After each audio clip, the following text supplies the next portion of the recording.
It's Frankie Mazzapica. The title of my message is When Mercy and Grace Meet. I'll tell you where I'm getting this message out of. It's in 2 Samuel chapter 11. David, huge contrast, especially for this story. But David is standing at the top of Jerusalem. Jerusalem is a city built like a cone. And King David lived at the top of the city. And he decided that he wasn't going to go to war. Instead, he was going to stay home. And he walked out onto his patio. And he was just looking at the city. And because he was at the top and the city's built like a cone, he can look down and he can see other houses. And in those days, when people bathed and showered, it was outside. And some of them had a porte-cochere and others didn't. On this particular day, he looked down and he saw a lady bathing. She had no porte-cochere, and he was watching the entire process and fell in love with her, or fell in lust with her, I should say. And so while all of his soldiers were off to war, including her husband, her name was Bathsheba, including her husband was off to war, he beckoned her to come up to his palace. He slept with her, and she became pregnant. Upon hearing the news that she was pregnant, he sent word to his commanding officer to put her husband at the front of the line to make sure that he would die in battle. And then he took Bathsheba to himself. It was interesting because David already had a lot of wives. Now, for those of you that says, that sounds good and that sounds fun, keep in mind, the more wives you have, the more mother-in-laws you have. I'm just saying, just keep that in mind. Now, getting back, as I digress again. So he says, I want you to be my wife. And all of this was done in secret.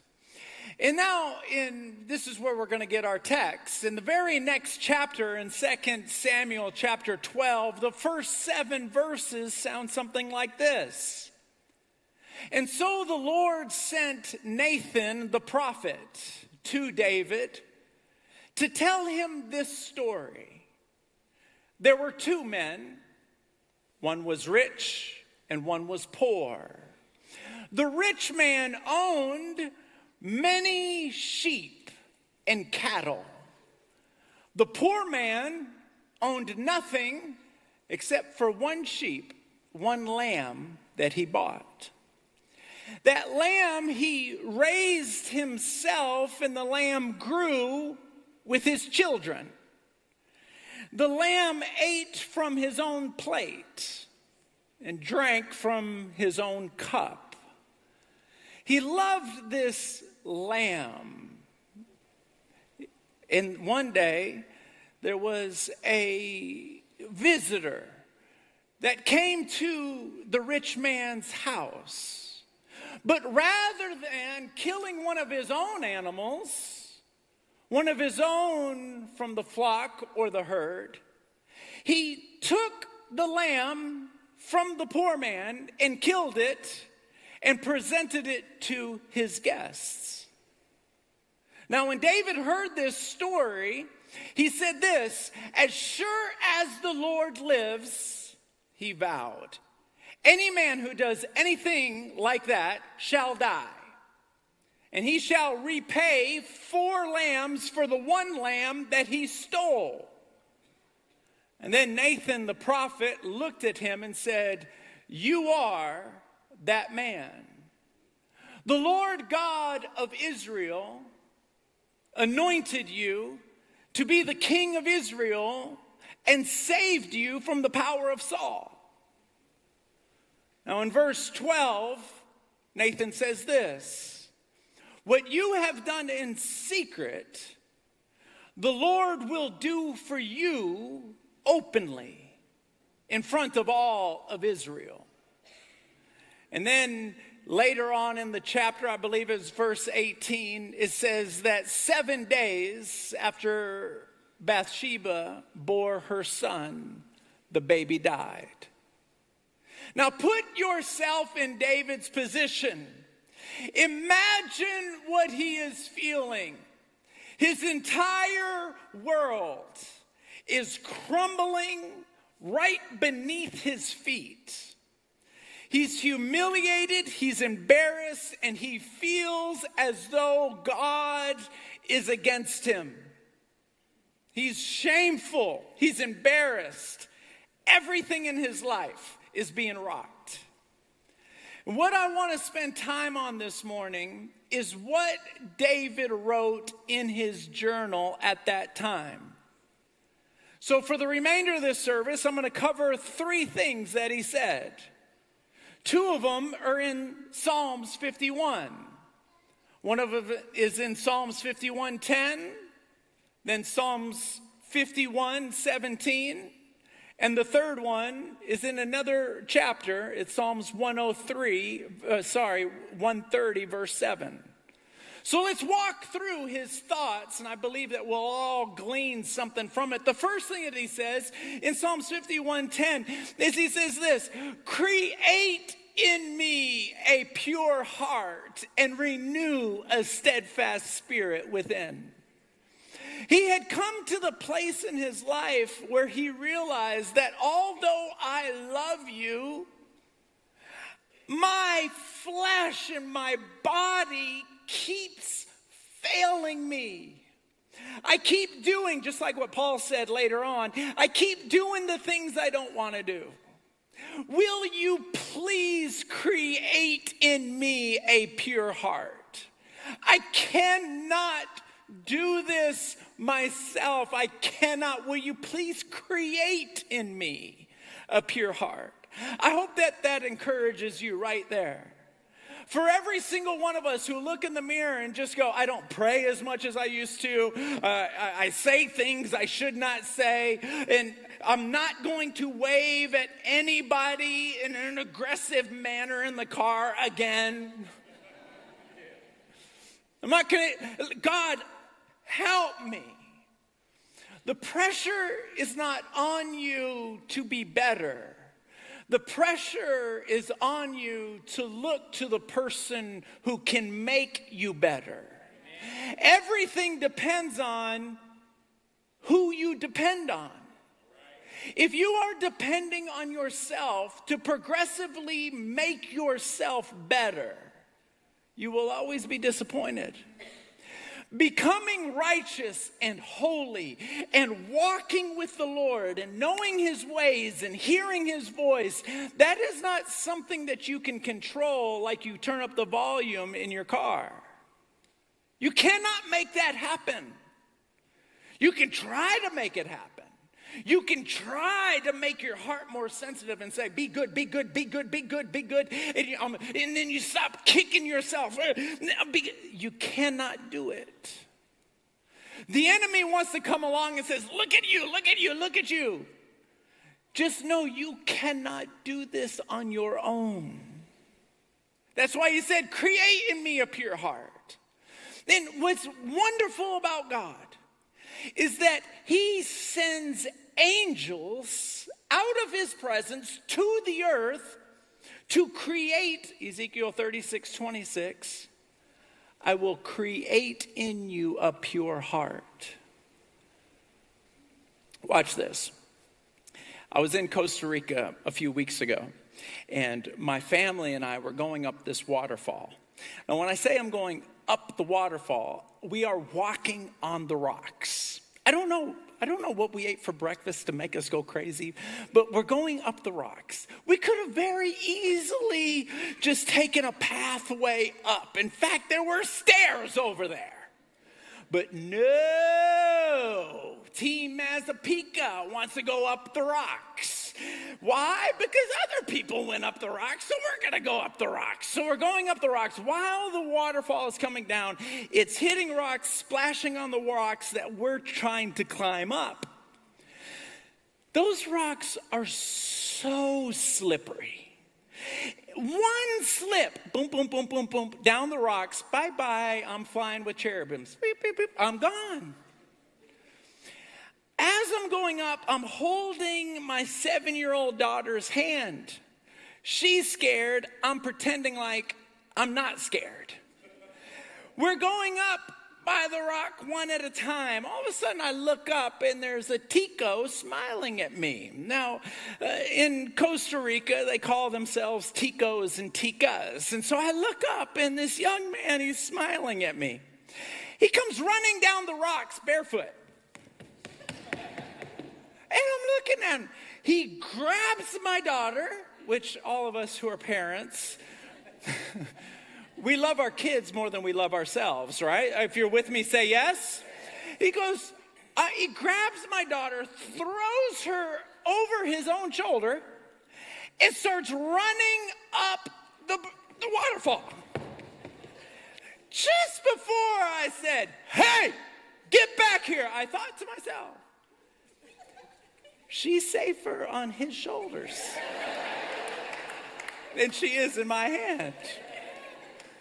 This Tico comes running down, saves her, and gives me an opportunity to find my swords. I want you to know, it does not matter how much I concentrated. I cannot do what that Tico's been doing his entire life. I can concentrate, I can try, I can stare at the rocks, I can squeeze the rocks. I can't do what he did. The reality of the matter is that Tico came down just in the nick of time. And I owe him my life. Just Isaiah was standing in the presence of God. He was fully aware of his sins and he was feeling guilty. All of a sudden, an angel came flying down. In Isaiah chapter 6, verse 6, he comes flying down with a hot coal he had taken off the altar of the Lord with a pair of tongs. He touched his lips and said, see, I have touched your lips with this coal. All of your guilt has been removed and your sins have been forgiven. All of the guilt. Sometimes God forgives us and we don't forgive ourselves. He goes, all the guilt is gone. In a moment, all the guilt is gone. What happened? In the same way that Tico came down and changed everything in a second, this angel comes down to Isaiah and takes all the guilt and all the shame away in a moment. And that's what David was asking. He goes, can you just create in me a pure heart? Because I cannot do it myself. You saw what I just did. Then he says this in verse 17, 7 verses later, he says this, he goes, you do not desire any other sacrifice except for a broken spirit, for you will not reject a broken spirit and a repentant heart. Know this, that when we make a mistake, I didn't say if because I'm older than 13 and I understand now. It's just what happens. When we make a mistake, the Lord does not want you to stick your head in a door and go bam, bam, bam. He does not want you to punish yourself. He only wants a repentant heart. A repentant heart. That's all he wants. The moment you have a repentant heart, everything changes. Everything changes. Have you ever noticed that you can water your grass for 12 days straight and see minimal growth? You can hold a water hose on top of a plant outside for an hour, almost kill the thing. Walk away, barely see any growth. But if it rains, just for a couple hours, 1 hour, flowers everywhere, weeds everywhere, grass everywhere, all the grass. What? How in the world just one little drop of rain outweighs a gallon of water? How is that?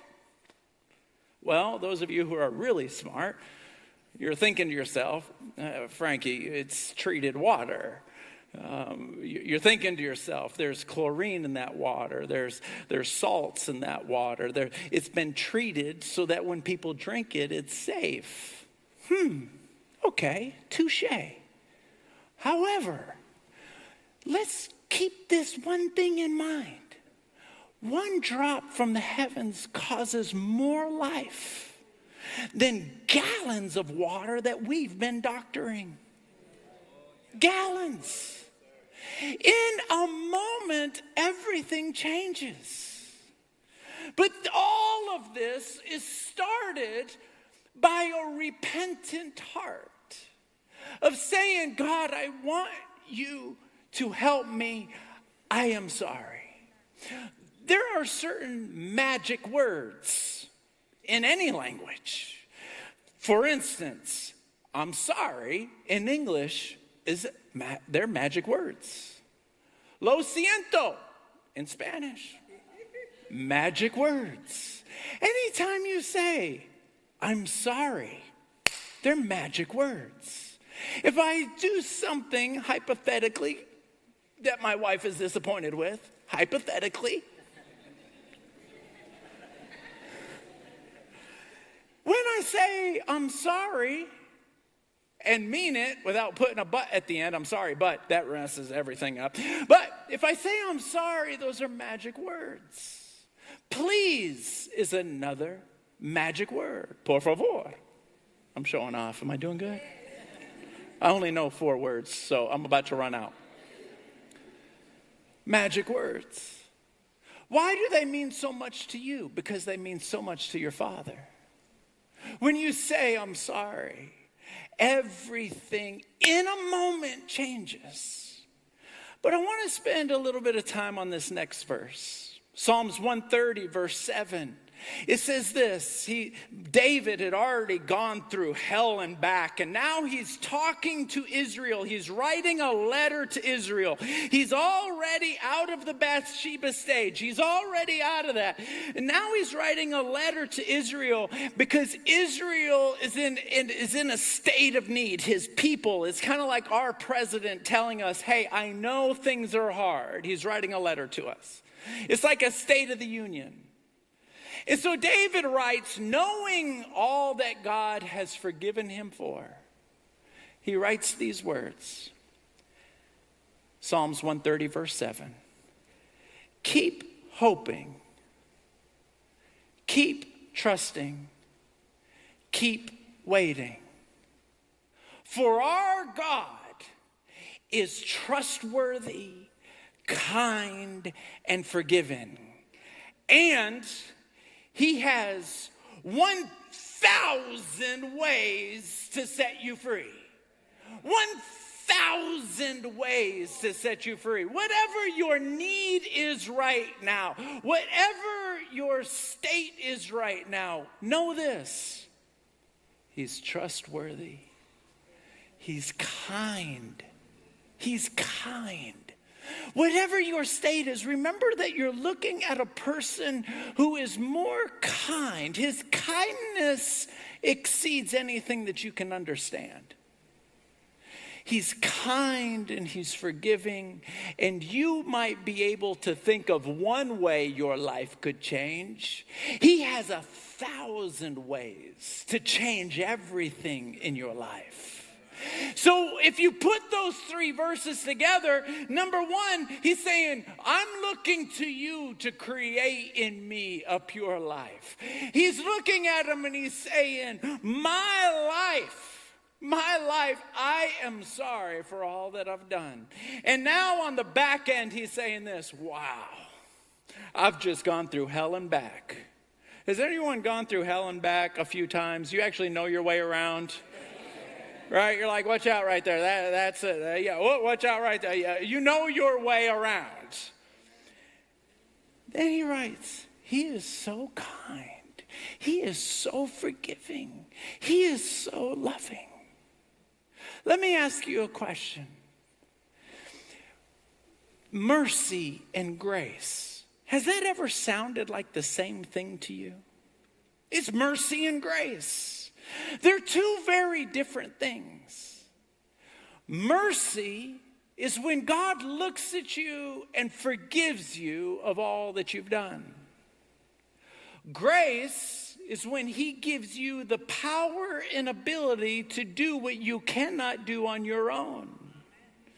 All too often, people look at their relationship with God the same way they look at a diet. I'm not even going to start a diet because I've started 1,000,000 of them and I know what I'm going to do. As soon as that chocolate cake comes by, I know what I'm going to do. So I'm not even going to start another diet because I always break them anyway. I'm not even going to start going back to church, and I'm not even going to repent because I know what I'm going to do. I'm just going to mess up all over again. This is when mercy and grace meet. God, I need your mercy to forgive me, and I need your grace to make me stronger. I need your grace to strengthen me. I vividly remember, and I wish my kids were not in the room right now, but I've lived a transparent life before them, so it's okay, I hope. But I vividly remember being in high school, raising up my window in the middle of the night and crawling out my window and going and acting like the devil. Coming home at 3 a.m, raising up the window, stepping back in, night after night after night. My father was a preacher. I know what you're thinking. It's always the preacher's kid. My father was a preacher. I was raised in the church. Night after night, sneaking out the window. Night after night, coming back in. But do you know that every time I got home, I would squeeze my pillow as I laid on top of it with my face in the pillow, and I would say, God, help me. If you don't change me, if you do not change me, I will do this for the rest of my life, and I will find my soul in hell if you do not change me.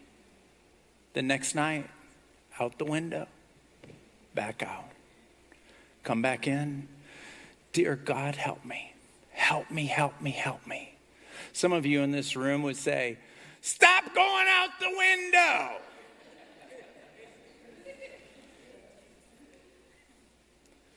But sometimes the bait of Satan is too attractive to walk away from. Sometimes it's just hard to not talk about somebody and rip them to pieces while they're not there. Sometimes what Job said in 31:1, I will make a covenant with my eyes not to look lustfully at any young woman. Sometimes the bait is just too attractive. I would put my face in my pillow. Dear God, help me. Help me, help me, help me. If you don't change me, I'll never change. You're going to have to do something. You put breath in my lungs, you can change my heart. Fast forward, 20, carry the 1. I'm 43 now. Who would have ever guessed that little rascal sneaking in and out of the window detests unholiness, detests sin, detests it. How can that happen? Someone greater than myself gave me mercy and grace. Is there anyone here thankful for the mercy and grace of God? Come on, put your hands together for it. You're thankful. You're thankful. What I love about the mercy of God is that it's for anyone. In Romans chapter 2, verse 11, it says, I do not have any favorites. And what I love about the grace of God is it has no boundaries. He gives Frankie the strength to not do what I once did.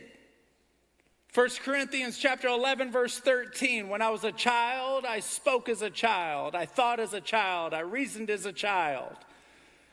Now that I'm a man, I've put away childish things. His grace can change a man. His grace can change a woman. Grace can change a marriage. But it doesn't stop at changing you. It doesn't stop at empowering you to stop doing sin.